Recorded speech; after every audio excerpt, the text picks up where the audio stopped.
Hey team, welcome back. It's Sunday night here in my eBay shop, and I didn't pack up any orders yesterday. I just did. I just skipped yesterday's orders because they don't have to go out until Monday. So technically, anything from Friday, Saturday, and Sunday don't need to go out until Monday. With my, I have next day shipping. I offer that, so that's considered business days.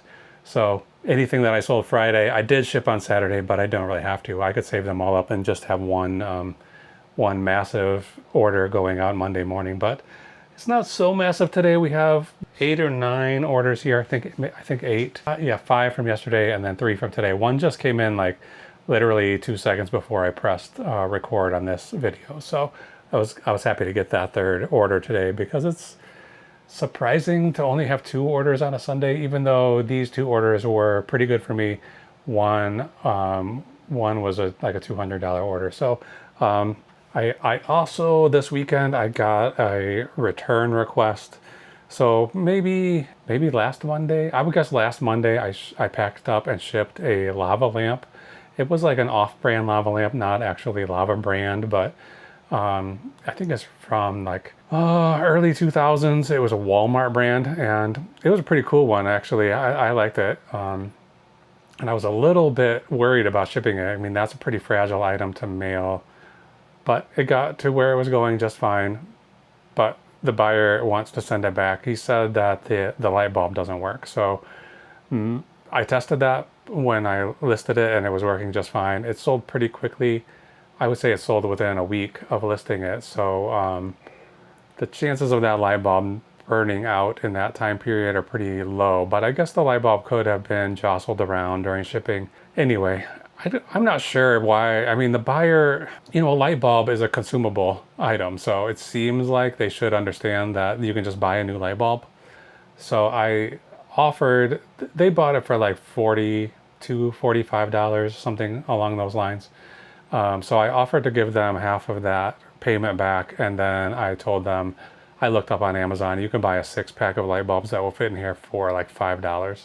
So I offered him like half of the money back, and then I said, I'll give you back this money so that you can use it to purchase these light bulbs on Amazon. It's only $5, and then they just said, I'd rather just send it back. So I'm worried because I have very rarely received a return back in the same kind of shipping, the same quality of shipping that I would have sent it in. And I was hesitant to send this even after I packed it up pretty well. So I have a sneaking suspicion something is going to go wrong on this return. And I mean, I hope it doesn't. I'd rather just relist this thing. But if it comes back and it is broken, I will be refunding only 50% of that buyer's original order, because that's how eBay works. If you take a return and it comes back in worse condition than you sent it, then you're allowed to keep up to half of the original sales price.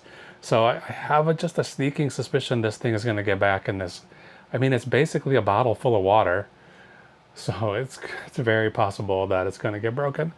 But I sold a regular light bulb a couple of weeks ago, and that person wanted to send it back because they just didn't like it, which I still can't really understand how you don't like a light bulb. I mean, it just is a light bulb. But yeah, they wanted to send it back, and I was 100% sure that light bulb was going to get broken before it got back here, but came back just fine. So I had to refund them their whole, $11. So yeah, this one is going to be coming back in the next few days. I hear a lot of people suggesting that buyers will often request a return. I'm going to turn off my notifications here so we don't keep getting interrupted. People suggest that a buyer will request a return and then never actually get around to shipping it back to the seller. And I have never had that experience. For me, there's been plenty of times where they waited, like they have 30 days according to my return policy, which it's based on eBay's best practices for top rated seller plus. So I give, in most cases, I offer 30-day free returns.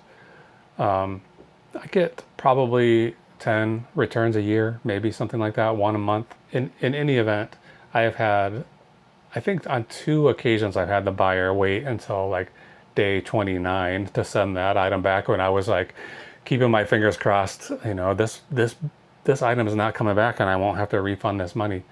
Some of these returns are for higher value items, but very often it's like an item that's $11 or $10. It's no big deal to take a return. I just don't like doing it. But I offer it, so I'll do it. Okay, that's enough jibber jabber about returns. I'm going to be getting this, I'm sure I'll get this lava lamp back before the end of the week. And maybe I'll pop it open on camera so we can see how well the buyer shipped it back. Okay, I've got these orders here. I pulled them all ready to go. And so I'm going to just get them packed right now. We're going to keep it as short as we can tonight. It's not late. It's only 8 o'clock, but Sunday night, got to work in the morning. So we don't want to be up here all night packing. So hold on for 1 second. We'll be right back. Okay, all of this stuff is here ready to ship. This is all the orders for today. But first, we've got to do this tally board here. So I skipped the last few days, but I'm going to put everything on here now. So we had 4 orders on Thursday. 1, 2, 3, 4. 4 on Friday. 1, 2, 3, 4. And then 5 on Saturday. 1, 2, 3, 4, 5. Sunday's orders will wait until tomorrow to add. I've been keeping track of all this information since April 1st. So I'm trying to figure out which day of the week gets the best number of orders, like the highest number of orders. I don't know if it's a fool's errand, but I'm going to just keep doing it, at least for a little while. I'll probably do it for 6 months or 8 months. And then basically it helps me to decide what days of the week, if I want to do an auction. If Tuesday is the highest sales day, then I'm going to do it on Tuesday, which is where it is right now. Okay, right now we have these orders all ready to go. I'm going to go a little out of order because I want to get this golf club out of the way. It's taking up a lot of room here. So I'm going to wrap it with a little bit of bubble wrap just on the end, the head. I don't think I did this last time I shipped a golf club. I think I forgot to do it, but it's fine. I think that golf club arrived in one piece, so should be okay. Okay, I'm just going to wrap that a little to keep it safe. Then I have this box. This is, I just got this out of the garbage. It was the box had a poker mat somebody bought, must be having poker night at their house. And it's exactly the right size for a golf club, so good for me. Okay, I'm gonna just fill a little bit of paper in the bottom of this tube to keep the end, the head from hitting the end. And then I'm gonna just push it down. Nope, no I'm not. All right, let's try this again. I'm gonna just put it right in the middle like that and then try to push this down in there. There it goes. Then I'm just gonna do basically the same thing on the other end. Maybe I'll use this, maybe. Why not? Throw it in there. So I'm gonna just wrap paper around this. I'm basically trying to make it so it's like, this end will fill the whole square here. So it's like each end has something that is keeping the golf club centered in the middle of the box, the shaft. I'll just put a little of this in here to finish it up, and then we're done. This box is a little bit weird. This has this weird kind of surface on it, but it's gonna be perfectly fine. Okay, what's over there? Oh, I have these bowls. Gonna be a little bit of work. Okay, this is a Ping golf club. That's really like basically the only brand that I know. I basically know to look, if I'm looking at golf clubs, I'm looking for Ping ones. I'm looking for Callaway. And there's one other one I can't think of right now. Let's see, what have I got? These are Titleist. Yeah, so I'll look for those 3 brands. Because if you go into the thrift store, there's a billion golf clubs in there. And you can't possibly, I mean, I don't know which ones are good, so I can't possibly research all of those. It would take me an entire day. And most of them aren't so valuable that it's worth messing around with. These are okay. These Pings I got at a garage sale just like 2 months ago, May 16th, and I bought them for $2 each. I had them listed for like 32 and 34. This one I took an offer of 28. So yeah, that turned out fine. I don't like the way this paper is on here, so I think it's gonna peel off. So I'm gonna just put a line of tape on this edge, and then let's go. Marker. I think I have one in my pocket from earlier. Okay, club, obviously. How much does this weigh? This is gonna have to go to FedEx because of how long it is. 1 pound, 13 ounce. And then it's gonna be like, shoot, I gotta find tape measure.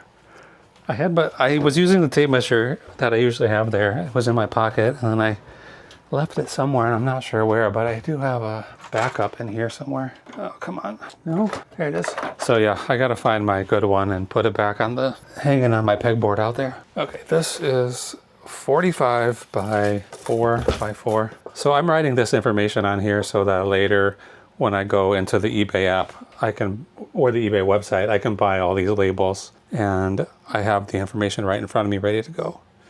All right, where'd that club go? So the last thing I need to put on here is the initials of the buyer. In this case, is DS.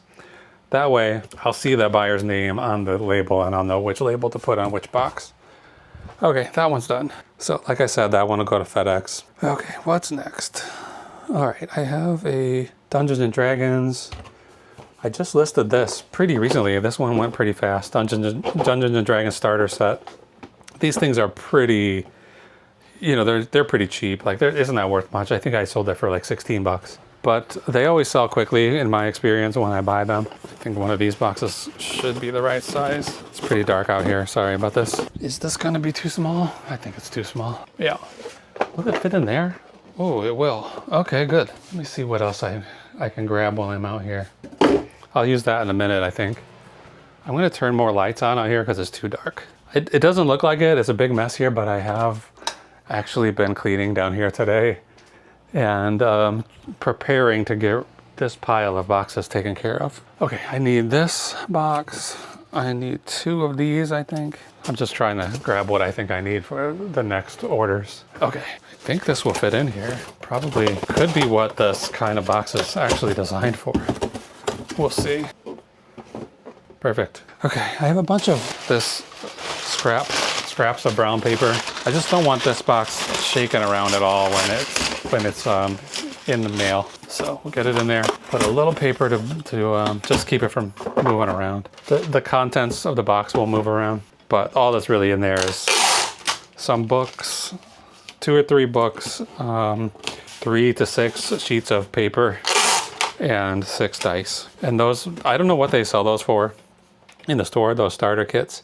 I bought it for $3 and I sold it for $16, which not the best turnaround possible. This was something that I just pulled out of my death pile closet. So I've been very diligent about getting new inventory listed ASAP. Everything that I bought since, well, today is Sunday, so up until Thursday, everything that I have bought before that, like in the last 2 weeks, is currently listed. And I just brought some stuff in from garage sales this weekend, so I'm going to spend I'm probably going to try to get like 3 of those items listed each day.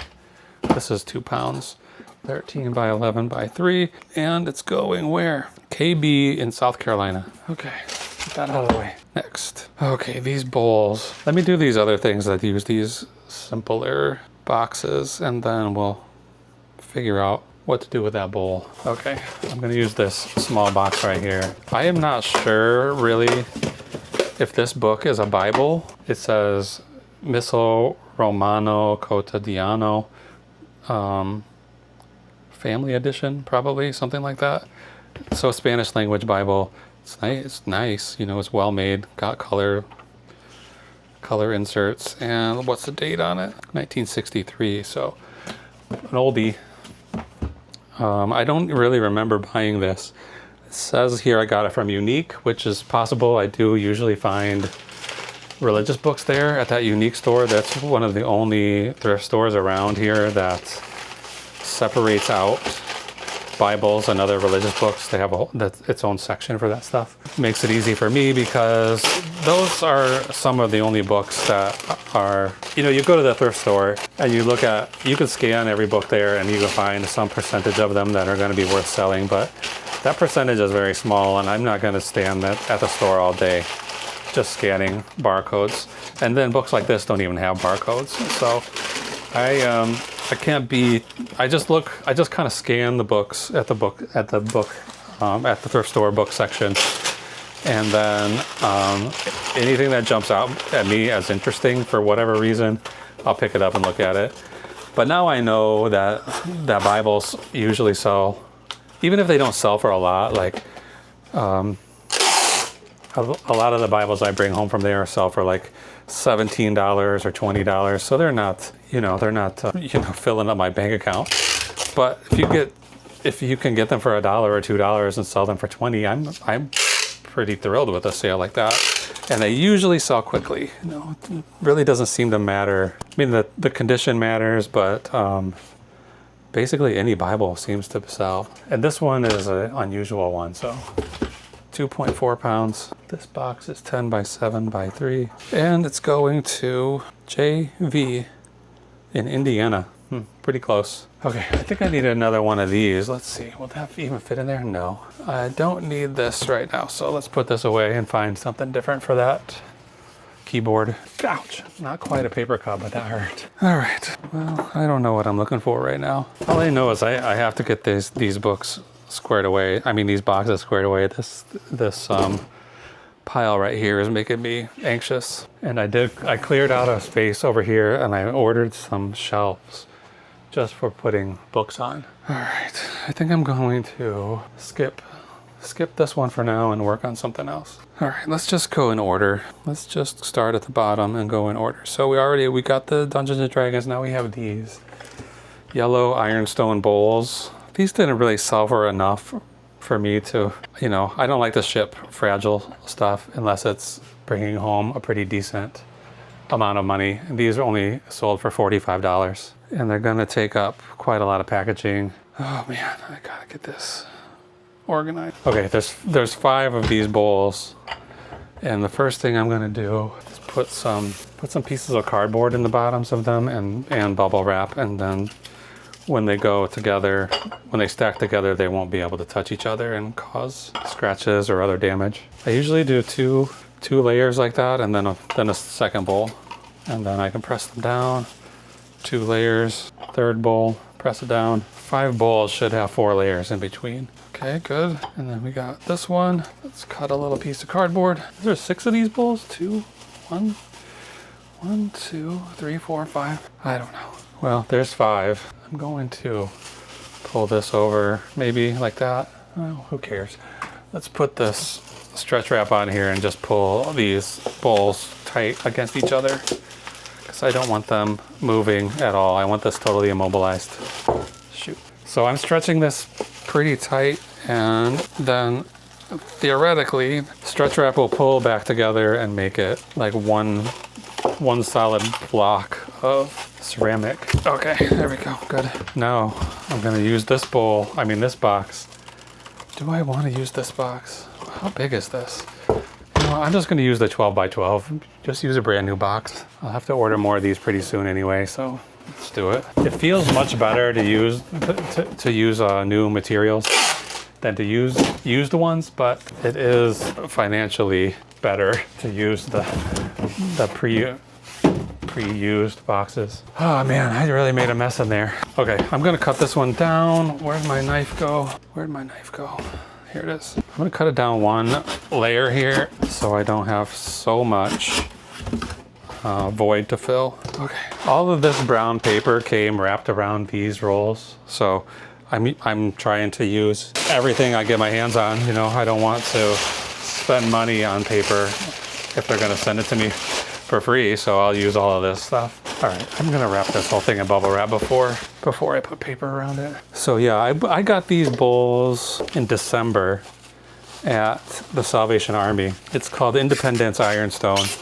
These are supposed to be like cereal bowls or milk bowls. Soup bowls. And I paid, how much did I pay for these? Like 19 bucks, really? That seems unlikely. This must have been, I don't know. I couldn't have spent $20 on these bowls to sell them for $50, $45. That wouldn't make much sense, but looks like that's what I did. So we're not gonna make much money on these at all, probably $10 or $12. Get all this paper in here. Is there more? No. So now I have to use my paper. The paper I paid for. I guess I paid for that too. I paid for shipping for these things. Just a little more. There we go. So So we only got three packages done so far. This has been slow going. So let's finish this one up. Sometimes I buy these kind of things because I like them and I get swayed by my gut instinct instead of by statistics. But usually these days I'm doing much better at just researching stuff, figuring out exactly what it's worth. So this is also weighs 7 pounds. I'd be very surprised if I charged enough for this shipping.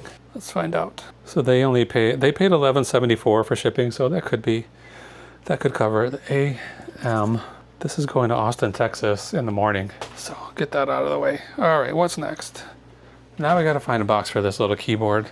This little Casio keyboard, I grabbed this from a garage sale for only $2. And I was hoping that it was going to be cool and in great working condition and I would just keep it for myself. But it's got some issues where there's no way it's going to fit in here. No. All right, what boxes do I have? All right, I have no choice but to just throw these things around and figure out what I've actually got. This one's gonna be the winner and I'm gonna have to cut it down considerably. So yeah, I got this at a garage sale just last weekend, maybe 8/1. Today is the 10th, so yeah, I guess it was last weekend. Probably last Friday. It was just down the block for me, like a neighbor was having a sale. So I grabbed that little keyboard, it was only $2. Then they were like, oh, you like keyboards? We got another one in the house, and they just had a picture of a keyboard on a easel for you to look at, and they wanted $600 for it. No, that's not what I'm interested in. I was hoping this one would be cool to play with. I wanted to just get it and play with it myself, but it's sometimes it's working fine as you would expect, and then sometimes it's making just a high-pitched squeal. Sometimes it's not making any noise at all. And it could be that I was using it with some weak batteries. I've had that problem recently with some other things where I don't have a battery tester here, so I have one somewhere and I just don't know where I put it. So I've been putting batteries in things and then finding out that the thing I'm trying to play won't turn on.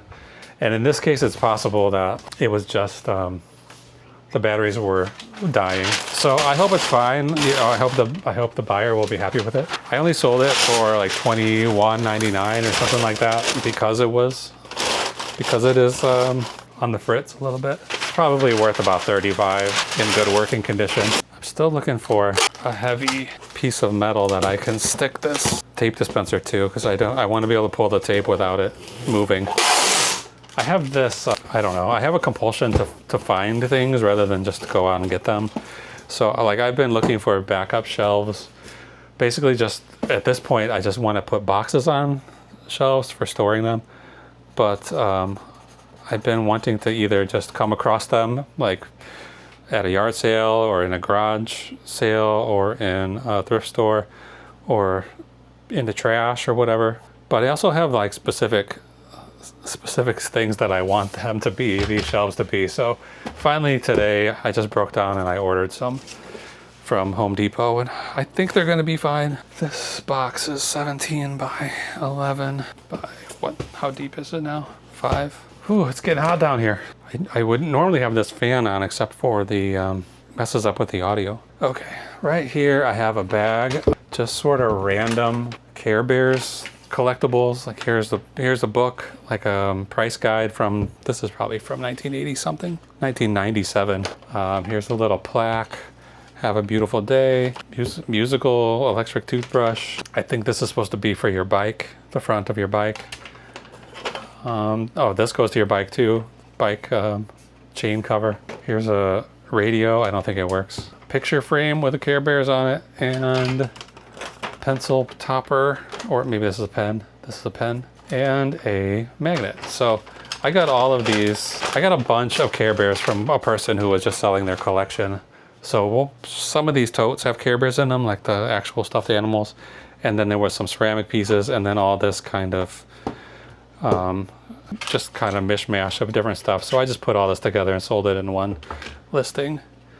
And it took a little while to sell, but I did get $43 for them, so that's not too bad.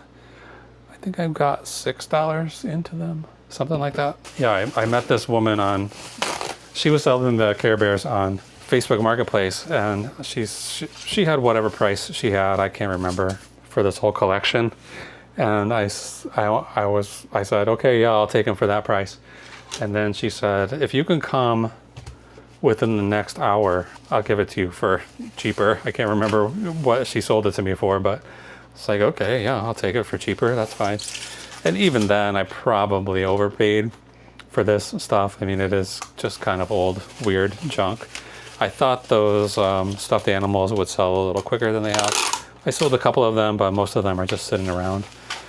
So I'm gonna have to consider lowering those prices pretty soon because I want to clear out these totes. I don't want to be having Care Bears in there forever. Shoot, I thought this was gonna fit in here just fine, and this box is just slightly too small for this bike thing. So now we're back to the junk pile. That's the same size. Here we go. This one will do it, and I think there's some paper in here too. I think everything will fit in here. No, barely any paper in here, but a little bit. So that fits, this will fit. Let's put some bubble wrap around that. So yeah, there's a bunch of little ceramic figurines, Care Bears figurines sitting around that was never sold yet. And these original, they're like the original 80s stuffed animals. I thought they would sell quickly, but no. I've had better luck with more modern ones. Okay, toothbrush, I'm just gonna put him in there. And then one more piece of bubble wrap for this bike thing. There was a whole bike, I saw the whole bike. Somebody was trying to sell on eBay. So yeah, back then, Care Bears were really something. You could buy a bike, Care Bears bike. Okay, this will take some paper on the top, but it's pretty well packed already. And this stuff is not fragile, not really fragile, so it'll be fine. Okay, let's get rid of that. I think I'll use that next for something here. All right, I need a little bit of this sticker to cover this junk up. And then let's say Care Bears. Care Bear. It's heavier than you would think. It's 4 pounds even. 4 pounds. This is 14 by 12 by what? 4? 4. And it's going to PJ. This is going to a foreign country. This is going through a freight forwarder. PJ, it's going to Oregon, and it has a bunch of care of stuff. So I'm suspecting this is going to somebody in Japan, China. Okay, we got the bike. I mean, we got the golf club. We got that. We got this. Now we have this toaster. This is a vintage toaster. It's never been taken out of the box. I could not find a single toaster of this model that had sold before.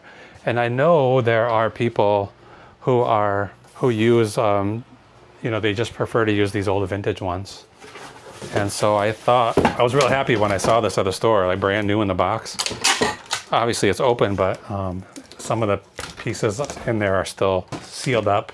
They have never even been taken out of their little wrappers or whatever. Shoot, come on. All right, we got a disaster here. Start over. So I was excited when I saw it, but then I got less excited when I couldn't find any history of sales on it. So it must be a relatively rare toaster because, I mean, these old toasters would have been made in huge quantities. Is this even gonna fit? Yeah. Somebody sent me a message today asking a bunch of questions about this toaster. Like, have you tested it to see if it works? Is the cord supple, I think they said. And I didn't have time to answer before somebody bought it. So I haven't checked to see if it was the same person who asked the question who bought it or if it was somebody else. But it's not that uncommon for you to receive offers or questions about an item and then have somebody else swoop in and buy it right away. Because, I mean, the theory, I guess, is that once one person shows interest in it, then eBay knows this is something that people might be interested in, and then they could be forcing it, pushing it a little bit more in searches than they might have been doing previously. So I haven't had this listed very long. I just got this in July. Today is August 10th. I got it on July 17th. So it's been listed for less than a month for sure. So I didn't have a chance to answer that guy's question. I do not know if it works. It's brand new. I didn't take it out to turn it on and test it. I wasn't going to try to make toast with it. I assume someone is going to use this as their daily toaster. I think it is pretty common belief that old things just were made better than modern things. So Could be somebody just wants to relive their childhood with their toaster they had when they were a kid. It could be that they know this one is going to last a lifetime. So what did I pay for it? I think I paid $8. Yeah, I paid $8 for it and I sold it for $55.24. So I must have sent an offer on this or accepted an offer or something. I don't know. Okay, a little more. Are we almost done? Just have one more after this, I think. Okay, so once we're done with all of the labels and packing and everything, I'll go onto my spreadsheet and I'll go through exactly how much money we made on each of these items and how much we made on the total profit for the weekend. Okay, let's burnish that a little. This one feels like it might pop open. Toaster, 4 pounds 12, so we'll call it 5 pounds 12 by 11 probably. 9? Good, even smaller. And it's going to JD in Wisconsin, so not too far. Okay, let's see, is that everything? 1, 2, 3, yeah, that's everything. We just have this one final item, and this is a interesting one. I was at an estate sale and there was almost nothing there. It was very cleared out already by the time I got there. Oh, here's a backup tape measure I didn't know I had there. So I was just going through the bedroom closet and I came across this these set of coveralls. They have a Sears label in here, and they're in rough shape, like, you know, really dirty, obviously been used a lot. I'm assuming this was what they had in the automotive department. The staff would have worn these. Look at how much stains are on here. And I just, like, there was a time when I was buying any clothes that said Sears because I just thought, okay, well, Sears is out of business quite a long time ago. All this stuff is going to be truly vintage and probably nostalgic for someone. So I have sold some Sears clothes, but that was kind of I wasn't really right about my theory about that. But this one, I didn't even look it up. I just bought it. Let's see, what did I pay for these? I'm sure it wasn't much, $4. And then I got home and started doing a little research and found people were selling these for like between $200 and $600 for these coveralls. And I couldn't really figure out why. I didn't understand why, but then I was looking closer at the listings and a lot of them had the word Michael Myers in the title. And I figured out that this was the model. This was the actual brand and model of coveralls that they used for the costume for Michael Myers from the Halloween film series. So people are buying these for Halloween costumes or something. And it seems like the more janked up they are, the more tears in them, the more stains and all of that kind of stuff, the better. That it looks more authentically Michael Myers. So that was this I bought this in like November. Well, I bought them just after Halloween. So it was like I was seeing all these sales where people were buying Halloween outfits. So, you know, people were paying a lot of money for it, but I was listing it after Halloween when that demand had kind of died down. So I listed them for like $600, and then I listed them, you know, over time. I just lowered the price until today. I just relisted them today for like $250. This morning I relisted them, and then somebody sent me an offer of $200, and I just jumped on that. You know, these have been sitting here since January of 2024. So close to. That's like 19 months or something, 18 months, maybe more, I'm not sure. So I probably could have hung on to them till closer to Halloween and maybe got a little bit more, but I don't think I was gonna get that full 600 like some other people were getting. And I only paid $4 for these, so I'm happy to just get the 200. You know, that's a lot of money for something I only spent $4 on. So it's gone now. I'm gonna write Halloween on here. And I'm assuming someone's gonna make a Michael Myers costume with this, but who knows? 2 pounds 8, let's call it 3 pounds. 12 by 10, 12, 10, 6. And who's it going to? EL in Florida.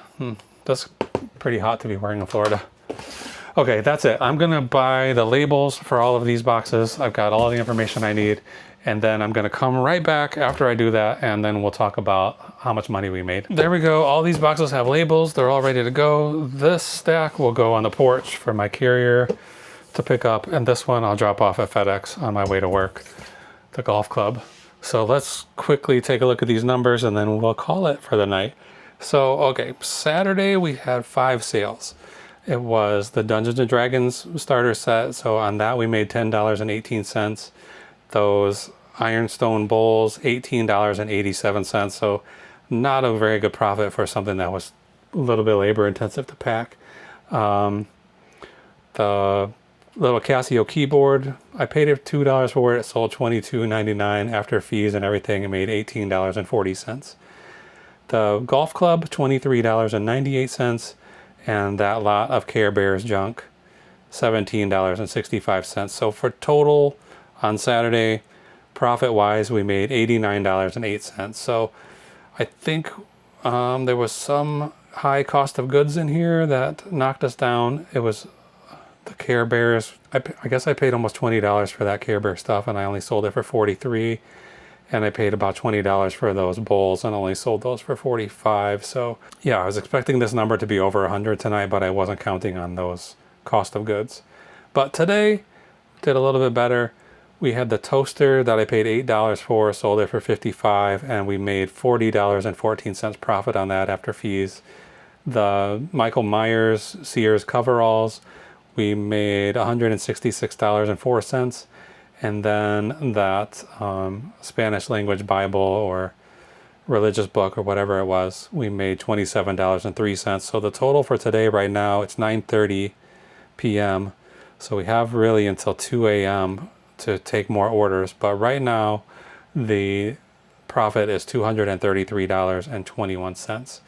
That gives us a total average profit per day for the month of August of $122.83. I'm shooting for 170 on that number. That's the number I want, average per day. At this point, it probably needs to be higher for me to reach my goal for the year, even higher than 170. So we're definitely not reaching that goal, but we're just going to keep plugging away. I tried to make 50 grand this year. I think I'm going to end up at about $45,000 profit. Okay, average per item profit this month so far is $34.12. So that's okay. It's all okay. Everything's fine. We're doing well and we're making a little bit of extra money, and we just have to go to work. We just have to continue going to our day job, or I have to continue going to my day job. So that's it for tonight. Thanks for watching. I really appreciate everybody who tunes in. I'll be back tomorrow with another packing video, so stay tuned for that. Bye.